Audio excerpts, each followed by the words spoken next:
ဘင်ဘိုနဲ့ချစ်ပီဟာတော့တဲ့ဆက်လက်ဝင်ရောက်လာခဲ့ရင်ထူးဆန်းတာမှန်သမျှကိုလည်းကင်တွယ်စမ်းသက်တဲ့ဒီလိုနဲ့သူတို့တွေဆက်လျှောက်သွားနေချင်းမှောင်ရိပ်ခိုပြီးအကောင်တကောင်ကချောင်းနေတယ်ဘင်ဘိုနဲ့ချစ်ပီလဲပထမရီတန်လိုနဲ့ငိုတန်ကြားလာရတော့ထိတ်လန့်သွားတယ်သူတို့သွားကူညီမယ်လို့လဲစိတ်ဆုံးဖြတ်လိုက်ကြတယ်ငိုနေတာကရက်ကုန်းလေးတစ်ကောင်ပါဘင်ဘိုနဲ့ချစ်ပီကသူ့ကိုဘာလို့ငိုနေတာလဲမေးတော့သူကထိခိုက်ဒဏ်ရာရနေလို့ဆိုပြီးဟန်ဆောင်ငိုပါတယ်ဒီလိုနဲ့ခဏကြာတော့ရက်ကုန်းကသူတို့ရဲ့နေရာကိုလိုက်ပြမယ်ဆိုပြီးအယုံသွင်းခေါ်တယ်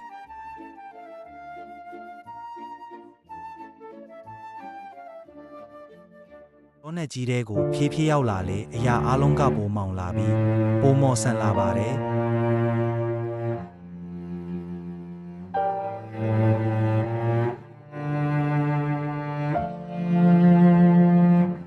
ဒီလိုနဲ့မော်ဆန်တဲ့ကူသူကိုဖျက်သွားချိန်မှာလင်းမြန်စွာပဲရက်ကုန်းကချစ်ပြီးလက်ကိုအတင်းဆွဲပြီးခေါ်သွားပါတယ်